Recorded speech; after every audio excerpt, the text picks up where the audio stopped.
Dear students, इस video में हम स्टार्ट कर रहे हैं मेथड ऑफ साइज रिडक्शन।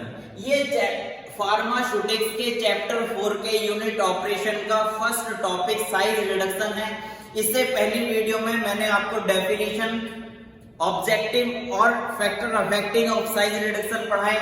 इसके बाद हम स्टार्ट कर रहे हैं मेथड ऑफ साइज रिडक्शन। इसमें क्या है, जो साइज रिडक्शन, किस तरह से हम साइज रिडक्शन कर रहे हैं, किस किस मेथड से साइज रिडक्शन किया जा रहा है, उन मेथडों को पढ़ना है। सबसे पहला मेथड है cutting. In this method the material is cut with the help of blade having a fine sharpness. जो मटेरियल है, मटेरियल को हम शार्प ब्लेड से काट रहे हैं। ठीक है, मटेरियल को शार्प ब्लेड से काटकर उसके पार्टिकल साइज को कम किया जा रहा है। जो पार्टिकल साइज है मटेरियल के, या जो मटेरियल है उसे डिवाइड करने के लिए हम शार्प ब्लेड का यूज कर रहे हैं इस मेथड में। इसके लिए हम नाइफ का, ब्लेड का और लार्ज स्केल पर कटर मिल का यूज कर सकते हैं। Next compression. कंप्रेशन क्या होता है? दबाना। ठीक है, दो ऑब्जेक्ट के बीच में किसी मटेरियल को दबाया जा रहा है, कंप्रेस किया जा रहा है, उसके ऊपर प्रेशर डाला जा रहा है। Pressure is applied on the material so that it get crushed into smaller size particles. दो सरफेस के बीच में मटेरियल को दबाया गया है। दबाने के बाद वो क्या, मटेरियल टूट जाएगा, क्रश हो जाएगा। क्रश होने के बाद उसका पार्टिकल साइज रिड्यूस हो जाएंगे। इसके लिए हम रोलर मिल का यूज करते हैं। Next, impact. The material is kept stationary and an object moving with high speed strike the material in order to reduce its particle size. इसमें क्या है, जो मटेरियल है वो मटेरियल हमारा स्टेशनरी रहेगा। स्टेशनरी मतलब स्टेबल। मटेरियल हमारा स्टेबल हो गया। स्टेबल होने के बाद जो ऑब्जेक्ट है वो ऑब्जेक्ट क्या कर रहा है, हाई स्पीड में मूव कर रहा है। हाई स्पीड में मूव करेगा तो वो मटेरियल से टकराएगा। मटेरियल से टकराएगा तो उसमें क्या होगा, वो मटेरियल बारीक पार्टिकल साइज में कन्वर्ट हो जाएगा। बारीक पार्टिकल साइज में उसके पार्टिकल साइज रिड्यूस हो जाएंगे। रिड्यूस होने के बाद वो हमारे बारीक से बारीक पार्टिकल साइज हो जाएंगे। इसके लिए हम लार्ज स्केल पर हैमर मिल का यूज करते हैं और स्मॉल स्केल पर मोर्टार एंड पेस्टल का यूज करते हैं। Next, attrition. एट्रिशन क्या होता है? घर्षण। Both the surface move with respect to each other produce shear force with reduce the size of particles. इसमें क्या हो रहा है, दोनों सरफेस, जो दोनों सरफेस है, दोनों सरफेस मूव कर रहे हैं। बीच में मटेरियल है, मटेरियल शियर फोर्स की वजह से उसके पार्टिकल साइज टूट जाएंगे। ठीक है, उसके पार्टिकल साइज रिड्यूस हो जाएंगे। जो मटेरियल है वो शियर फोर्स की वजह से टूट जाएगा और पार्टिकल साइज रिड्यूस हो जाएंगे। तो ये मेथड है हमारे साइज रिडक्शन के। इन मेथडों से हम साइज रिडक्शन करते हैं। अब साइज रिडक्शन करने के लिए हम किस इक्विपमेंट्स का यूज कर रहे हैं? ठीक है, साइज रिडक्शन को करने के लिए जिस इक्विपमेंट्स का यूज कर रहे हैं उनके बारे में पढ़ना है। सबसे पहले हमारे सिलेबस में है हैमर मिल। हैमर मिल क्या है? Hammer mill is a type of crystal used for grinding and pulverising various materials.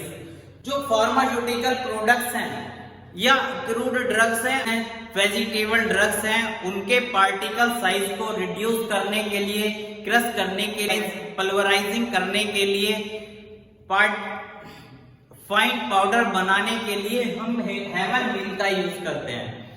ठीक है, ये क्या है, इम्पैक्टेशन के बेस पर काम करता है। इम्पैक्टेशन मतलब टकराव, टकराव के बेस पर ये काम करता है। अब इसकी कंस्ट्रक्शन देखते हैं। कंस्ट्रक्शन में सबसे पहले हॉपर लगा हुआ है। एक मेटेलिक बॉडी है, मेटेलिक बॉडी पर सबसे पहले मटेरियल को फिल करने के लिए, जिस मटेरियल का साइज रिडक्शन करना है उस मटेरियल को फिल करने के लिए हॉपर लगा हुआ है। उसे एडजस्ट करने के लिए स्क्रू लगा हुआ है और जो बॉडी है उसके बीच में सेंट्रल शाफ्ट लगी हुई है। सेंट्रल शाफ्ट के चारों साइड मेटेलिक हैमर्स लगे हुए हैं। ये हैमर 6, 8 या उससे ज्यादा भी एडजस्ट किए जा सकते हैं। मटेरियल के साइज को मैनेज करने के लिए नीचे स्क्रीन लगी हुई है और प्रोडक्ट को कंटेन करने के लिए जब प्रोडक्ट का साइज रिड्यूस हो जाएगा उसे कलेक्ट करने के लिए रिसीवर लगा हुआ है। अब इसकी वर्किंग क्या है? वर्किंग में जिस मटेरियल को क्रश करना है, साइज रिडक्शन करना है, उसे हम हॉपर में फिल करते हैं। जितना मटेरियल हमें मिलिंग चैम्बर में पहुंचाना है उसे स्क्रू से एडजस्ट किया जा सकता है। फिर जो बॉडी के बीच में सेंट्रल शाफ्ट, रोटेटिंग शाफ्ट लगी हुई है, उस रोटेटिंग शाफ्ट से मेटेलिक हैमर्स को हाई स्पीड पर रोटेट किया जाएगा। रोटेट करने के बाद जो मटेरियल इसके अंदर आता है वो एक स्टेशनरी मटेरियल है और जो ऑब्जेक्ट है, जो हमारे हैमर्स लगे हुए हैं, वो हाई स्पीड में स्टेशनरी मटेरियल से टकराएंगे और टकराने के बाद उसे क्रश करेंगे। क्रश करने के बाद जो मटेरियल हमारे स्क्रीन के साइज का हो जाता है, स्क्रीन को पास कर जाता है, उसे रिसीवर से कलेक्ट कर लिया जाता है। अदरवाइज वो मटेरियल इसी के अंदर घूमता रहेगा और जो हैमर्स हैं उसे बार बार टकराते रहेंगे। जितने साइज का हमें मटेरियल चाहिए वो मटेरियल उस साइज में रिड्यूस हो जाएगा, तो वो उस स्क्रीन को पास करेगा और रिसीवर के द्वारा कलेक्ट कर लिया जाएगा। अब इसकी एप्लीकेशन, इसका यूज हम जो फार्मास्यूटिकल प्रोडक्ट्स हैं, एक्सीपिएंट्स हैं, रॉ मटेरियल्स हैं, वेजिटेबल ड्रग्स हैं, एक्सट्रैक्शन करने से पहले ड्रगों के साइज को रिड्यूस किया जाता है, उसके लिए हम हैमर मिल का यूज करते हैं। अब बात करते हैं दूसरे इक्विपमेंट की। दूसरा इक्विपमेंट जो हमारे सिलेबस में है, बॉल मिल। ठीक है, बॉल मिल के बारे में पढ़ते हैं। बॉल मिल क्या है? Ball mill is one of type of grinders employed in grinding the drug substance into superfine powder. जिस मटेरियल का हमें, जिस फार्मास्यूटिकल प्रोडक्ट का रॉ मटेरियल का हमें सुपरफाइन पाउडर बनाना है, उसे बहुत बारीक पीसना है, उसके लिए हम बॉल मिल का यूज करते हैं। बॉल मिल की कंस्ट्रक्शन क्या है? एक मेटलिक स्टैंड लगा हुआ है। मेटलिक स्टैंड से एक मेटल का हॉलो सिलेंडर, खाली सिलेंडर इससे अटैच है। उस हॉलो सिलेंडर के ऊपर लीड लगी हुई है, ढक्कन लगा हुआ है, जिससे हम मटेरियल उसमें अंदर फिल और बाहर निकाल सकते हैं, जिसे इलेक्ट्रिक मोटर से रोटेट किया जाता है।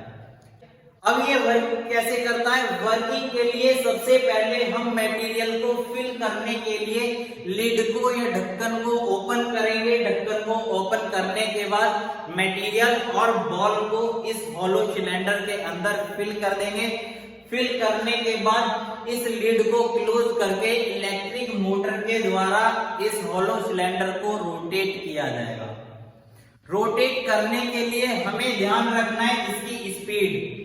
ठीक है, इसकी स्पीड अगर लो रहती है तो क्या होगा? ये बॉल्स नीचे ही रह जाएंगे। बॉल्स और मटेरियल इसमें नीचे ही रह जाएंगे। इसके बाद अगर इसे हम बहुत ज्यादा हाई स्पीड पर रोटेट करते हैं, हाई स्पीड पर रोटेट करने से क्या होगा? जो मटेरियल है और बॉल है वो इसके चारों साइड, सिलेंडर के चारों साइड वो स्टेबल हो जाएंगी, एक जगह रुक जाएंगी। इस वजह से मटेरियल का सही से साइज रिडक्शन नहीं हो पाएगा। बॉल मिल की करेक्ट स्पीड क्या है? जो मटेरियल और बॉल है वो मूव करेंगी, मूव इतना करेंगी वो ऊपर से जाकर फिर नीचे गिरे।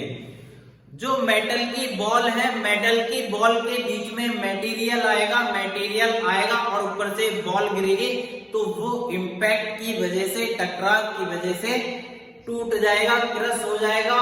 और जो इसमें बारीक बॉल है वो बारीक बॉल उस पाउडर को सुपर फाइन करने का, बारीक से बारीक, जितनी बारीक बॉल होंगी उतना बारीक मटेरियल रहेगा। मटेरियल को बारीक से बारीक करने के लिए इसमें बारीक और मोटी बॉल, सभी साइज की बॉल्स डाली जाएंगी। अब इसकी एप्लीकेशन क्या है? इस इक्विपमेंट का कहाँ यूज कर रहे हैं? जिस मटेरियल का, जिस फार्मास्यूटिकल प्रोडक्ट का हमें बहुत बारीक पार्टिकल्स चाहिए, सुपर फाइन पाउडर बनाने के लिए, बारीक से बारीक पाउडर बनाने के लिए dusting powder ointment, cream, paste के लिए सुपर फाइन पाउडर, जो ड्रग और एक्सीपिएंट्स का यूज कर रहे हैं उसे सुपर फाइन करने के लिए हम बॉल मिल्क का यूज करते हैं। Thank you.